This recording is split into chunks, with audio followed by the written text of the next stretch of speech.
the Nintendo Power Pod, located at Ontario Place, right near that giant golf ball we call the Cinesphere, is somewhere to go in Toronto if you want free games and the chance to meet 500,000 people.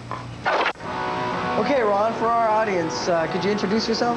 I'm Ron Bertram, the Director of Communications for Nintendo of Canada. And where are we right now? We're at Ontario Place, the Nintendo Power Pod, one of our 3 exhibits across the country. Now, exactly what is the Power Pod? Power Pod's where you can play the latest, the greatest, the most awesome games. You gotta come in and see it. Okay. Woo-hoo-hoo.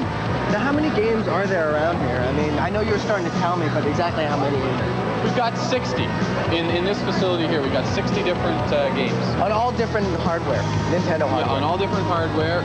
What we're seeing right now is all the Super NES games. Right. And this is our sports area that you see, and over here we have some adventure games, and back over there we have Game Boy games, and then we have Virtual Boy, so we've got it all.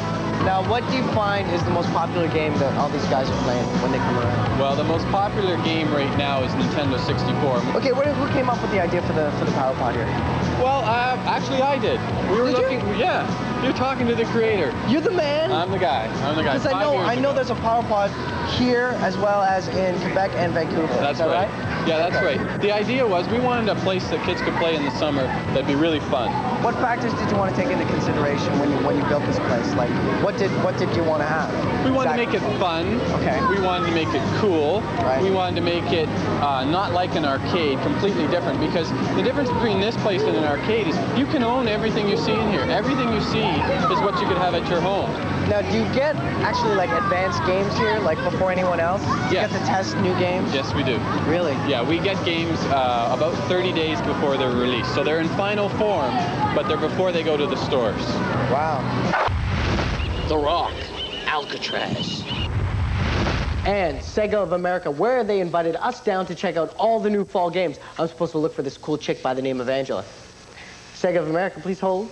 Sega of America, please hold. Sega of America, please hold.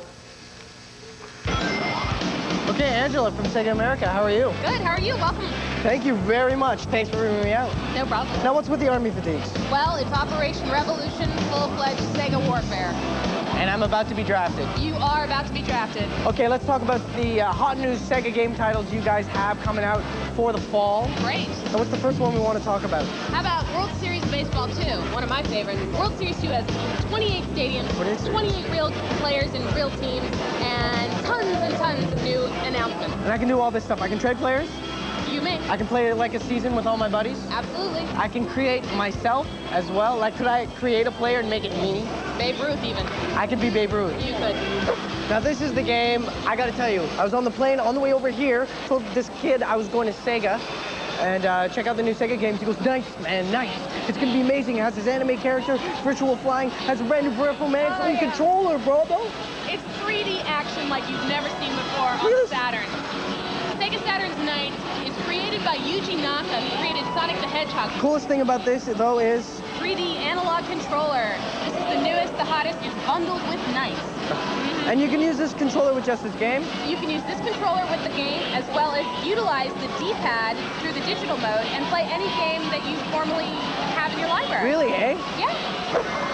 All right, now Sonic's back, but with the Saturn, and it's called? Sonic X-Treme. This is the blue dude with the attitude going 3D this year.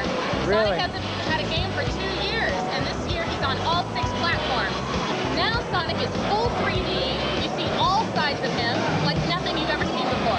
You know, it's killing me. Look at this. Woo! I know, look at the reflections. Look at that character. That boss character is amazing. They really did a good job with this one. This is going to be hot for the holidays. It's a must-have. So it's the first Sonic to make it on the Saturn, actually, isn't it? Absolutely. It's the first Sonic for the Saturn. It's the first time he's 3D. They ain't gonna leave you alone. Some red-eyed devil's gonna make his bones snap. I don't like it. I don't like it. Are you scared? No, I'm just kidding. I love it. It looks amazing. What is that? Oh, this is an amazing title we have coming out for the Saturn this fall. I mean, probably in time for Halloween. What do you think? I can't believe what happened to Ralph Macchio. Hey, that's Ronnie Montrose, live guitar, interactive music all over the place. Wow. So this title's due out for when exactly? Around Halloween in September or October. What a great launch that'll be. Absolutely. Mr. Bones, interactive music, live action acting. You gotta check it out. Mailbag, up next. Whoa.